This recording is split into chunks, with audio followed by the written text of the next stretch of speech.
મોરગર બુઢારમોરા સમસ્ત ગ્રામજનો દ્વારા આજે એકતા ક્રિકેટ ટુર્નામેન્ટનું જે આયોજન કરવામાં આવ્યું છે તે પ્રોગ્રામની અંદર મંચ ઉપર તમામ સરપંચશ્રીઓ મહાનુભાવો અને ઉપસ્થિત સર્વે ક્રિકેટ પ્રેમીઓ, કચ્છ અને કોમી એકતા એ તો સિક્કા નહીં બાજુ. કચ્છ હંમેશા કોમી એકતાનું એવું પ્રતીક રહ્યું છે કે સમગ્ર વિશ્વને આપણે કચ્છમાંથી અગર કોમી એકતાનો આપણે સંદેશો આપવો હોય તો કચ્છ આપી શકે. ભૂતકાળની અંદર ઘણા એવા દાખલા છે જ્યાં હિન્દુ અને મુસ્લિમોએ એકબીજા માટે બલિદાનો આપ્યા છે.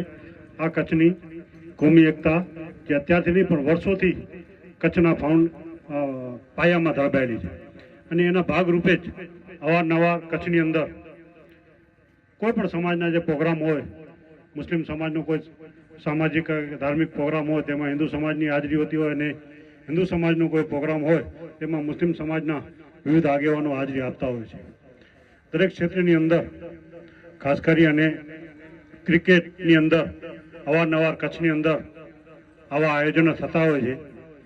ઘણી વખત એવા આયોજનો થતા હોય છે કે મુસ્લિમો ફક્ત મુસ્લિમનું આયોજન કરે, હિન્દુ ફક્ત હિન્દુઓનું આયોજન કરે.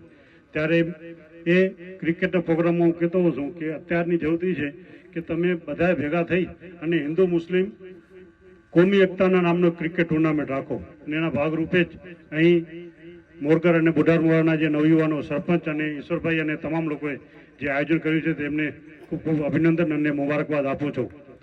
આ ટીમ ક્રિકેટ ટુર્નામેન્ટની અંદર લગભગ મને જાણવા મળ્યું કે લગભગ 80થી વધારે ટીમો ભાગ લેશે અને 80 ટીમોની અંદર તમામ ધર્મના લોકો, છોકરાઓ જે હશે એકબીજાથી પરિચિતમાં આવશે, એકબીજાથી કોન્ટેક્ટમાં આવશે. ક્યારેક સુખ દુઃખની અંદર ક્યાંય એ લોકોને ક્યાંય જરૂર પડે એવું નથી કે ખાલી આ તો બુઢારમોરા કે મોરગર તો પહેલે જ છે, પણ મને લાગે છે સમગ્ર કચ્છમાંથી ટીમો આવતી હશે. અને અત્યારે સમજી લો કે બુઢારમોરાના કોઈક છોકરાને ક્યાંક ભુજમાં કામ પડે તો કોન્ટેક્ટમાં હોય તો ક્યાંક ને ક્યાંક એને ઉપયોગી થઈ શકે. અને આવા મેળાવડા થકી જ અને હિન્દુ અને મુસ્લિમ સમાજના લોકો જ્યારે સાથે મળી અને એક આવું આયોજન કરતા હોય ત્યારે ખરેખર આજના સમયની માંગ છે. અને ક્રિકેટ એક એવું માધ્યમ છે કે ભારતની ટીમ, સચિન તેંડુલકર ભારતનો કેપ્ટન હોય અને જે કપ જીતે ત્યારે એ મેદાનની અંદર મસ્જિદની અંદર અજાન દેવા વાળાનો છોકરો યુસુફ પઠાણ એને ખંભે ઉચકી અને મેદાનમાં ફેરવે. આ ક્રિકેટની અનોખી એક વાસ્તવિકતા છે. આજે પણ અહીં જે આપણા ગામના સરપંચો અને એમની ટીમ જે આયોજન કર્યું છે તે ખરેખર મુબારકબાદીને લાયક છે.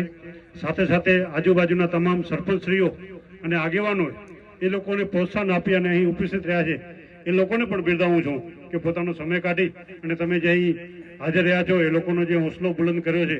ને આવા આયોજન થકી જ આપણા છોકરાઓમાં રહેલી તાકાત, છોકરાઓમાં રહેલું કૌશલ્ય, છોકરાઓમાં રહેલી શક્તિ આવા નાના નાના આયોજન થકી જ બહાર આવે છે. અને આપણે એવું ઈચ્છીએ કે આવા માધ્યમો થકી આપણા કચ્છમાંથી એકાદ બે છોકરા એવા નેશનલ લેવલે ક્રિકેટ રમવા જાય અને આપણા કચ્છનું નામ રોશન કરે, આપણા સમગ્ર સમાજનું નામ રોશન કરે. ફરીથી હું આયોજક ટીમ અને તમામ નવયુવાનોને અમને બધાને બોલાવ્યા તે બદલ અમારું સન્માન કર્યું. હું તમામ આયોજકોનો ખૂબ ખૂબ આભાર માનું છું.